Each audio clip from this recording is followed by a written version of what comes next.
大家好。Saudara-saudari, saya ucap terima kasih dan saya percaya rekan-rekan tadi telah sampaikan beberapa pandangan. Saya pun dah sebut dalam pilihan gaya ini, it's now or never. Yeah. Please vote PR and save Malaysia from Amobia. Ini di hati pandangan. Saudara, kita boleh senarai masalah kita. Saya tidak mewakili pandangan bahawa semuanya buruk atau bobrok dalam sistem kita. Kita lahir dalam generasi kedua, generasi ketiga. Kita akui sumbangan, kekuatan pimpinan negara kita dari dulu sampai sekarang. Tetapi kita juga harus menerima kenyataan bahawa keadaan berubah. Ada ketika dalam sejarah di mana kebijaksanaan itu diharapkan dapat menetapkan suatu arah baru. Sebab itu kita lihat ada negara yang agak selesa puluh tahun, tetapi ada ketikanya dia harus lonjak perubahan. Mana-mana sistem kalau dia kekal dan tidak ada kesediaan untuk bawa perubahan akan hadapi masalah. Ada orang biasa sudah lihat tahun 60-an, 70-an, demokrasi itu sukar diketengahkan. Negara baru mencapai kemerdekaan, obsession masyarakat ialah menolak sistem penjajah dan memberi peluang kepada pimpinan baru. Dan seperti mana Malaysia dan negara-negara lain, pimpinan baru ada sumbangan mereka. Tetapi dalam semua teori perubahan masyarakat dan negara, dari yang paling bijak sama ada Ibn Khaldun, Abdul Rahman Ibn Khaldun, yang mengkaji negara-negara Afrika Utara dalam bukasannya Mukaddimah, Introduction to History, yang menyebut di antara lain negara diasaskan dengan principles, dengan idealisme, dengan esprit de corps yang kuat di kalangan rakyat. Tapi pimpinan berubah, generasi berubah. Motivasinya generasi kedua ialah kuasa, kekayaan. Dan oleh demikian soal pengurusan yang baik diketepikan. Maka rasuah diterima. Kuasa dan undang-undang itu bukan bebas, tetapi ditentukan oleh penguasa. Saudara yang lebih biasa dengan Gibbons, Rise and Fall of the Roman Empire, pandangan yang sama. Saya tidak mengatakan kita bagi kupasan ini relevan semua, tapi sejarah itu harus mengajar kita.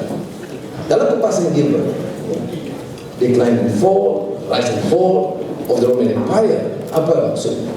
Negara boleh berkembang kerana esprit de corps, kerana idealisme, kerana cita-cita murni, kerana kesatuan dan semangat rakyat bawa perubahan. Negara yang sama, budaya yang sama, masyarakat yang sama boleh luntur dan runtuh bila nilai, values, ethics, governance issues tentang good governance itu dikesampingkan, diketepikan. Jadi dalam sistem di mana kezaliman itu dianggap normal, penghinaan dan mengaibkan orang dan fitnah dianggap biasa, rasuah dianggap suatu kebiasaan dalam sistem politik, permissiveness itu dianggap suatu yang harus diterima. Bila hal ini berlaku, maknanya tamadun negara pastinya akan kecundang. Saya tidak mengatakan Malaysia sudah semestinya sampai ke tahap begitu parah.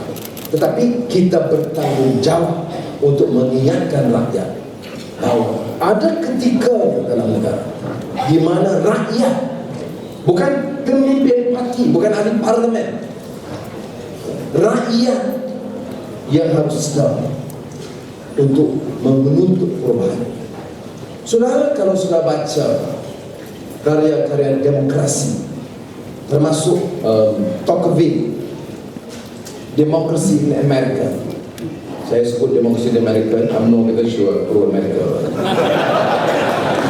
Tetapi ini asas pertumbuhan idea demokrasi yang menyebabkan demokrasi itu dapat berjalan, dilaksanakan dengan baik. Tocqueville was a leading French scholar philosopher who wrote this magnum opus, a brilliant thesis on the foundation of American democracy, which is not necessarily what's happening now, because there are also some flaws in the democratic system.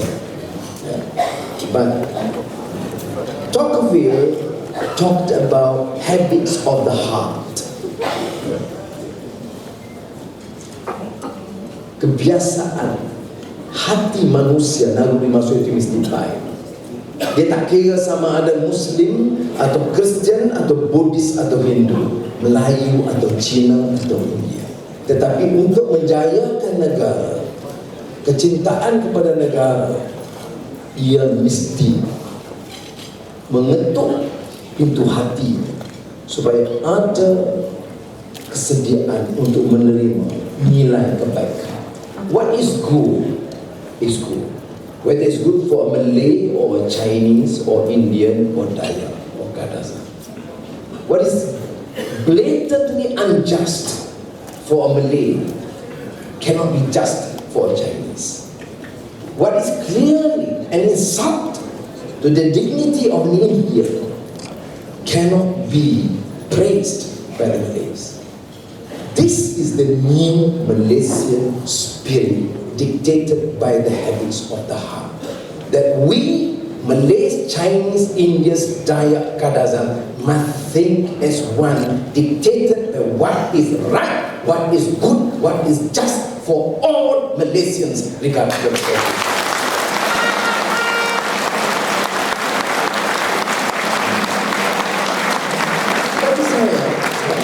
Ini bukan partisan politik. Ada orang mengatakan ini dia kata falsafah. Saya tak peduli. Ini melebihi, merentasi pemikiran politik terbatas. Kalau masalah ini berjangkit dengan keadilan atau DAP atau PAS atau kelompok-kelompok kecil di bawah kita, mereka juga tidak relevan. Sebab itu majority, kematangan kita ialah kita bawa gagasan baru.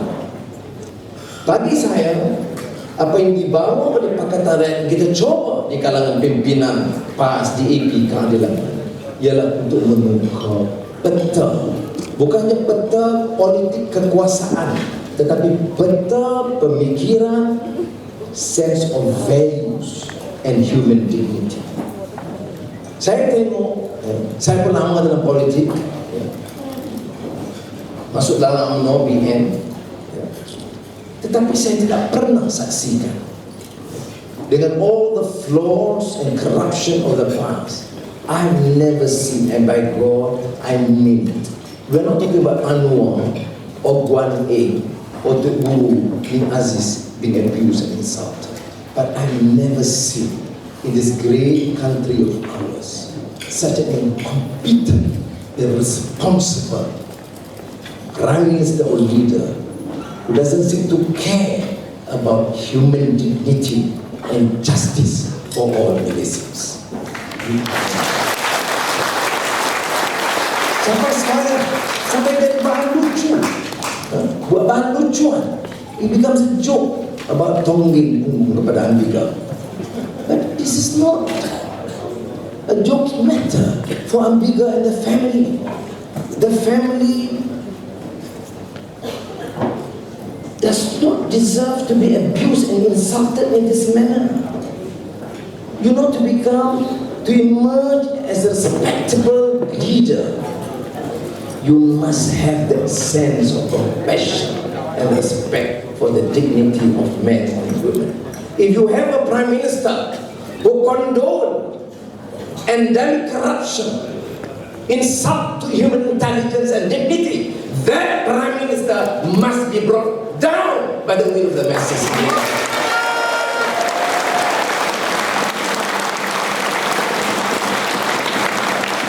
Bagi saya, ini fundamental issue. Saya cakap pada malam ini, majoriti yang dari Cina. Tapi suara saya, kesan saya, tuntas, konsisten. Ini bukan message kepada Cina atau Melayu di India. Tak boleh lagi kita guna. Tak boleh. Dan ini bagi saya yang asasi. Kita tidak boleh anggap kuasa itu concept of the rich and powerful. Kita fikir government, what is right ini is the concept of the rich and the powerful. You are rich and powerful, you can cheat, you can manipulate the laws, the judiciary, the media, just because you have the money and the power. Kita capai kemerdekaan bukan untuk itu. Independence essentially is to liberate men and women. So bagi saya, damai, serius sikit malam ni ya. Mana lupa pantai apa kelas. Tetapi bagi saya ini isu paling asas. Kalau kerangka ini, this framework is well appreciated, then all the issues you can understand. Where in a democratic country do you have a prime minister who just refuse to engage in an open debate? No way.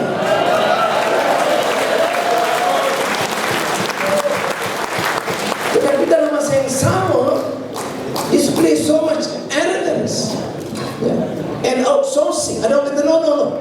Mbak Perkasa is non-UMNO kata dia. It was true. Ini dia panggil outsourcing. You know why? They don't have the courage. This is the problem of the leadership in this country. You may sound fiercely and powerful, but you are actually timid. You don't have even the courage to address central issue. Saya juga semalam saya di Kuala Lumpur, di kawasan Dalaman, di Kuala Lumpur, kawasan Melayu. Saya kata anak-anak sekolah ada diajar debat sekolah. Piala Perdana Menteri. Piala Perdana Menteri itu ajar budak sekolah debat. Dan Perdana Menteri bagi piala tiap tahun. Kemudian Perdana Menteri jawab, debat bukan budaya Melayu.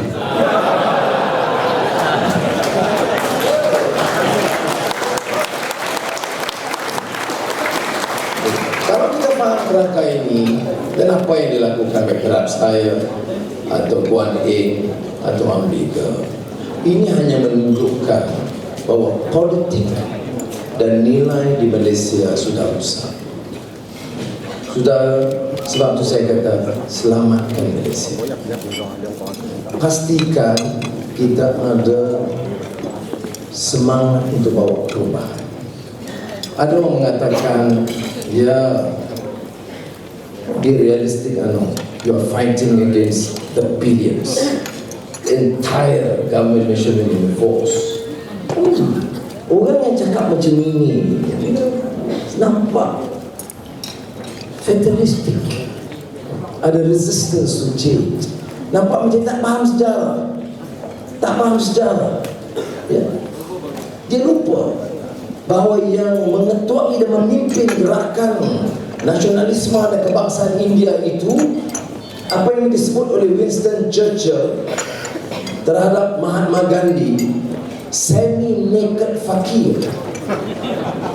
A fakir, the poorest of the poor, and semi-naked, they didn't dress well enough to appear at the Westminster in the negotiations with Winston Churchill. And that time, UK, Great Britain, was truly, a great imperialistic country, the most powerful nation on earth. but it's the will of the people. Ini yang kita kena faham. Orang tanya saya, what keeps me going? Saya masih ingat dengan Nuriza dan keluarga, kita diundang oleh Mandela. Sebaik saja keluar dari penjara, Mandela undang kita pergi Johannesburg. Ya. Bila kita pergi, of course, Mandela such a great human being, ya. Personality. Dia tak cakap pasal dia tanya pasal saya. I'm sorry to endure this, etc. etc. Tetapi dia kata, orang macam kita masuk penjara being abused every night, prime time. TV3 sekarang dah nak tukar tu, TV3 dengan TV Anwar Ibrahim. Every night, sekejap Yahudi, sekejap Amerika, sekejap Cina, sekejap Hindu, sekejap Arab, sekejap ekstremis, sekejap liberal, sekejap lelaki, sekejap perempuan. Dia yang belum lembu je belum.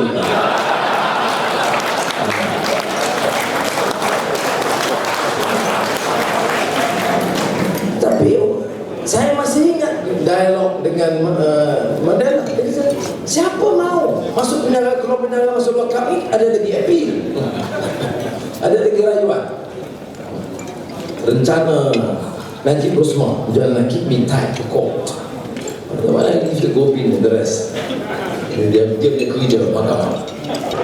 Tetapi sudah dia sebut, people like us must be either mad or crazy. Jadi saya jawab Mandela ni nama timbangan kita kata Madiba. Saya kata Madiba, I can assure you we are not mad, but clearly we must be crazy. But we need some crazy people in this world, in the right sense. Take Samad Said, sastrawan negara, jadi hero di kalangan Melayu. Kalau dia kekal dengan agak pro-establishment, TV3 tiap minggu, pergi sekolah tiap hari, ceramah kuliah universiti mana-mana. Baik, Samad Said, sastrawan negara, itu crazy orang. Maka dia pilih untuk pertahankan kebebasan. Dia pilih untuk memuliakan peradaban. Dia pilih untuk menolak kezaliman dan rasuah. Sebab itu dia bersama kita.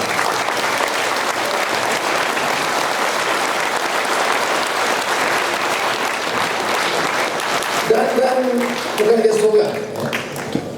Kita perlu ratusan ribu dan jutaan orang begitu. Then hanya begini baru ada perubahan. Saudara, kalau ini berlaku, apakah keutamaan kita?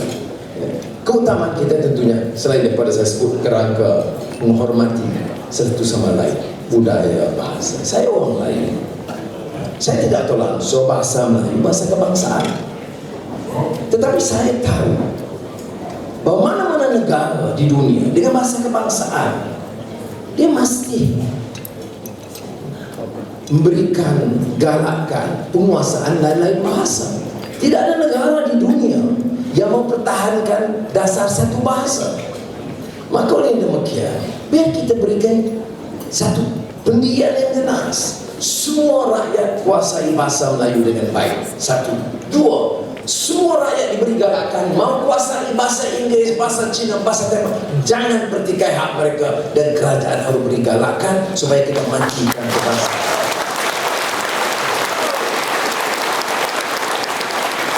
Apa masalah? Islam agama persekutuan. Saya orang Islam dan saya yakin dengan Islam, dan saya mau martabat Islam ditingkatkan. Saya tidak senang dengan Islamofobia, prasangka Barat terhadap Islam. Saya tidak suka orang menghina agama saya. Saya tahu betapa jahilnya beberapa orang Islam dan bukan Islam terhadap Islam, dan saya bertanggungjawab untuk meningkatkan kefahaman. Tetapi saya juga terima bahawa Islam sebagai agama persekutuan itu tidak pernah bermaksud untuk menghalang dan menghina perkembangan agama lain. Sebab itu di sini dalam negara kita, apa yang jelas termaktub dalam perlembagaan sejak tahun 1997 menjadi masalah. It becomes contentious because you have those, you think those within UMNO talking about religious or Islam and Malay supremacy, you think really they represent the conscience of the Malays? Nonsense. Half a chance they will steal not only Chinese property, even the Malay property, including the Malay lembus. So don't be duped about this race question. Tak betul. Saya tidak pernah percaya. Saya kenal tokoh-tokoh. Siapa cakap Melayu? Haji Muhyiddin. Half a chance. Kontrak semua dia sambung. Sambung Mi Putra pun dia ambil. Melayu apa macam ni? Kalau betul dia Melayu, dia akan pertahankan hak. Ini habis harta Melayu dirompak. You ingat harta Cina dia kena rompak. You tak tahu berapa banyak harta Melayu kena rompak oleh pemimpin-pemimpin agung Melayu sendiri. Ini sebab tu saya kata it's not a race issue, it's issue of justice, corruption yang berlaku sekarang. Yang berlaku. Agama macam itu, sebab itu tidak ada masalah. Ada orang kata Selangor di bawah Pakatan Rakyat dalam bahaya. Saya pergi Johor, saya tengok notis Anwar, jangan datang ke Johor, selamatkan Selangor daripada Kristian. Jadi saya pergi, saya kata memang betul anak perempuan di Selangor dah tak ada orang Islam, semua dah jadi Kristian. Kamu balik Pulau Pinang, Guan Eng dah sapu habis Melayu semua. Ya, saya kata betul, Guan Eng pun tak boleh pakai semua. Melayu tak ada, yang ada mama ada 3 orang.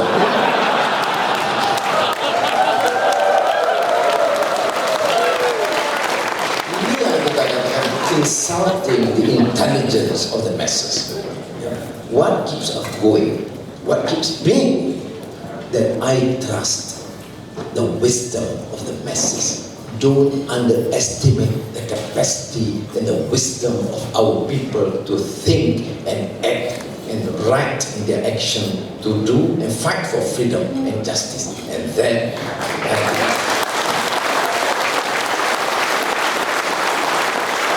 saya katakan selain dari isu ini, isu utama adalah ekonomi. Isu utama ekonomi. Kalau tanya saya, okay, all these problems, yes, inshallah God willing will take over Putrajaya. I'm very convinced this time you will.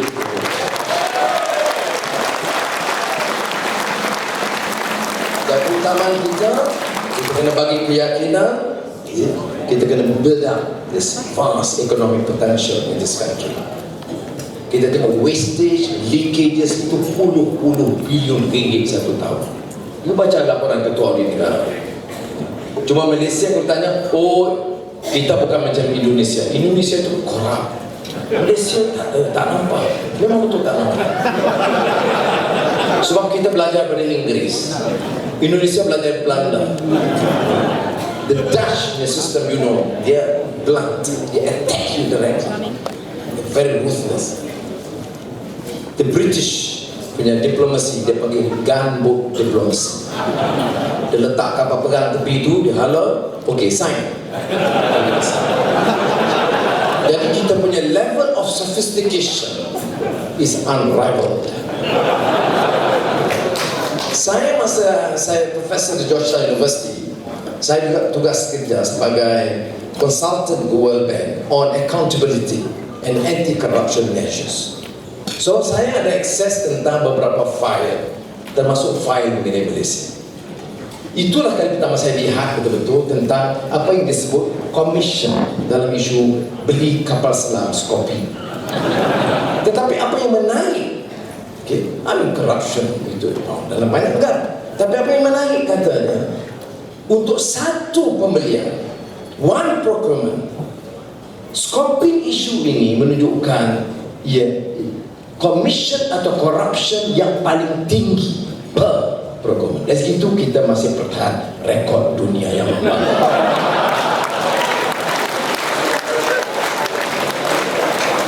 Kalau kita dapat selamatkan ini puluh bilion, saudara, dan kalau kita distributive justice affirmative action based on need, tak ada masalah. Sebab tu Allah petikai mula-mula bila saya umumkan, kita tahu apa masalah yang paling contentious di kalangan Melayu, Cina, India. Saya tak larat penuh gaduhnya, education. Anak Melayu kampung dapat pinjaman, okey, masuk universiti. Anak Cina sebelah A tak boleh masuk universiti, itu masuk tak ada beasiswa. Kau tanya pasal apa? Cina kaya, biar. Melayu di India, okay, you jaga 2-3 pemimpin MIZ, kes tutup. Sebab tu saya nak ulang, ini pasal Nuriza ada. Dia masa itu one of the top Malay students di Selangor. I've said this before, tapi saya nak tunjuk bahawa bila saya bawa kereta sendiri, saya pun ada get saya punya kredit. Even when I was still there, I did not use my official car to send her to the university. I drove. Of course, there was a security car, kena jaga security saya. Masa tu kita jaga security saya. Sekarang ni kita kena jaga daripada UMNO hooligans. Jadi bila dia kata, apa ada dinner tu nak lepas pantai, saya kata, kena jaga, kena bawa baju kali 10 apa ni. Bila dia sebut lepas pantai, selalu orang baling batu. Ini Raja Nongci, Raja, Menteri. Saya nak panggil dia Menteri Batu. Baik. Bila saya hantar pergi ke Universiti Petronas, kemudian bila sampai dia registrar kata, saya kata berapa bayar? Tak bayar. Sebab dah ada beasiswa. Jadi saya tanya Azizah, kita ada apply? Tak. Jadi saya pergi ke registrar, kita tak apply. Tak apa, kita dah bagi. I'm telling this is what happened. Saya kata, pasal dia kata, yang mana kita dah bagi? Saya kata, yang lain, yang budak Melayu daripada Dungun, dia apply, kita nanti timbang. Budak Cina, Siulin daripada kawasan saya, Matampau, Cina, kita tengok. Budak India tak apa. Jadi saya kata, masa itu Menteri Keuangan Timbalan Perdana Menteri gaji dengan Elang RM38,000 sebulan. Sekarang gaji dengan Elang rasmi RM80,000 sebulan. Itu yang halal.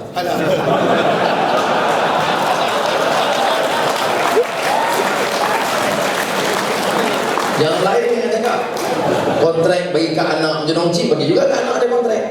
Can you imagine, you are multi-millionaire, hundreds of millions of ringgit worth, the family masih bagi direct kontrak kepada anak tanpa tender. Apa save this country lah. Tapi saya balik bersama Indonesia, saya bagi contoh. Dan saya kata, no, tak boleh. Dia nak sering tak dia panggil tu sering tu jangan bawa mat. Saya pun sedap pilih yang bawa. Sekali datang lebih TO. Tentang kita tidak terima malam nanti juga kan. Jadi saya kata, no, saya tak boleh terima. You know what the registrar told me? Tak boleh tu. Yang mau bawa mat kita kan. Saya kata, beg pardon. Saya diberi, di offer ini, dan saya kata tak boleh. Conscience saya akan menjadi masalah. Bila you jawab, tidak semua yang dapat. Jadi saya pun ambil cek, tanya berapa, RM6,000. Saya masih ingat saya sign masa itu. Saya kata, thank God. Katalah saya terima beasiswa, mampus saya TV3 hantar. Tetapi isu ini saya mengajar. Tapi apa dia? Maknanya you offer the rich. Maknanya semua menteri you offer automatically. Ini problem dia. It's not a matter of offering Anwar and Anwar menolak. Tetapi maknanya semua you offer. Dan ini dari segi dasar is wrong. That's what I'm saying. I'm a Malay. I want the Malays to be my sister, but I don't want the rich Malays to be given scholarships.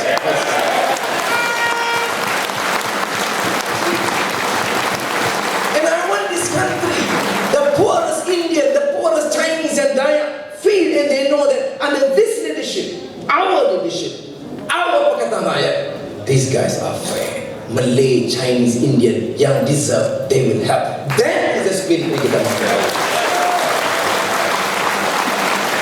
Sebab itu Sudah kita buat, dan saya nak ucapkan ini yang batalkan PT-PTN. Kita batal PT-PTN, become major controversy. Pemuda UMNO dia lancang perang. Kita akan perang habis-habisan kalau UMNO yang tidak bertanggung jawab. Dia kata boleh hutang tak boleh bayar. Ini apa punya pemimpin Melayu? Oh bukan Allah. Saya kata tapi dia Ramli hutang mah tak bayar. Eric Chia hutang perwajah tak bayar. Syarizat ni keluarga hutang lembu tak bayar. Ini orang miskin ni bagilah. Tapi saya kata prinsipal sebab apa? What's the principle here? Ialah bahawa education itu tanggungjawab pemerintah. We can afford. Itu poin saya. Jadi dengan satu dasar, you selesaikan masalah perkauman. Kita kata semua pelajar masuk universiti atau pusat pendidikan tinggi, institut pendidikan tinggi secara otomatis untuk yuran, untuk makan minum, untuk asrama, untuk buku, kita bayar semua tanpa mengira kaum atau daerah mereka. Selesai. Kawan nama saya Dr. Mahathir, kesian dia kata bankrupt. Datuk Najib kata bankrupt. Jadi saya kata berapa total revenue dan juga daripada cukai dan semua keuntungan daripada syarikat dan industri petroleum gas seluruhnya itu kita estimate anggaran 80 bilion ringgit satu tahun. Berapa kos pembatalan PT-PTN dan gradual payment yang lama? 5 bilion ringgit satu tahun. Bukan kita bayar semua sekali, 5 bilion satu tahun. 80 tolak 5 jadi 75. Betul berapa? Balam? 80 tolak 5? 26. Bala kita 75. Jadi Bala lebih cerdik daripada Datuk Najib. Sebab Bala kata 80 tolak 5 jadi 75. Datuk Najib kata 80 tolak 5 bankrupt. Jadi bila kita perintah besok, kita boleh lantik you jadi penasihat Kementerian Keuangan. Tapi allow to relax. Sebab itu sudah dalam dialog saya macam saya pergi Kuala Lumpur, jangan underestimate orang faham. But we have not worked hard enough. You have not worked hard enough. We don't want only to win comfortably di Lembah Pantai. We must win. But you have your relatives, your family members, your friends throughout the country. You have to make that extra step to affect change. Maknanya saudara kena buat sesuatu untuk sampaikan. Jangan underestimate, orang tidak tahu. Tapi bila PT-PTN mula-mula dibangkitkan, apa reaksi pemuda UMNO? Dia kata Melayu akan jahanam, UiTM akan ditutup, anak-anak Melayu akan habis, tak ada peluang nak pinjam. Jadi berminggu-minggu kita masih diserang. Tapi bila kita gigih menjelaskan kepada rakyat, sekarang isu PT-PTN itu saya pilih antara isu di kalangan muda yang kita telah menang their hearts and mind, because education is very, very key to ensure upward social mobility for. Jadi sekali lah, banyak lagi penceramah-penceramah. Saya nak pergi ke PJ Selatan malam ni. Ada lagi ke mana? Crazy macam tu. That's why I say crazy every night. Kuala Lumpur sebalik 3 pagi. Sebab tu orang kata must keep strong.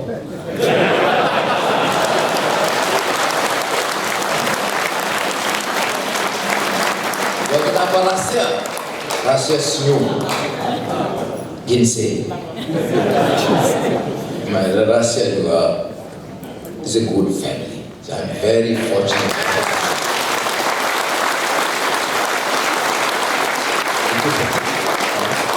Jadi sekali lagi saya ucap terima kasih, dan saya hanya nak tekankan penting. Tanya saya betul-betul, I'm very convinced.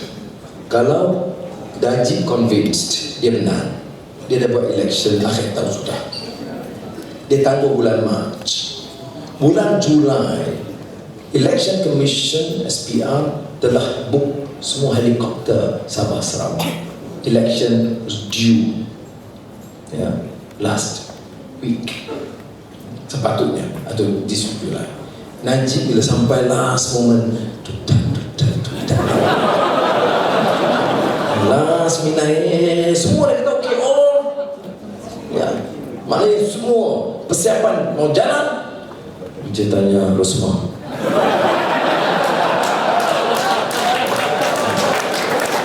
dan sekarang ni bila election? Ada kemungkinan September. Ada kemungkinan September. Ya, kalau September, tangguh Disember, atau tangguh Mac. Dan kita kata, sebaik saja lepas pilihan raya, kita lantik Datuk Najib Ketua Pembangkang Parlimen.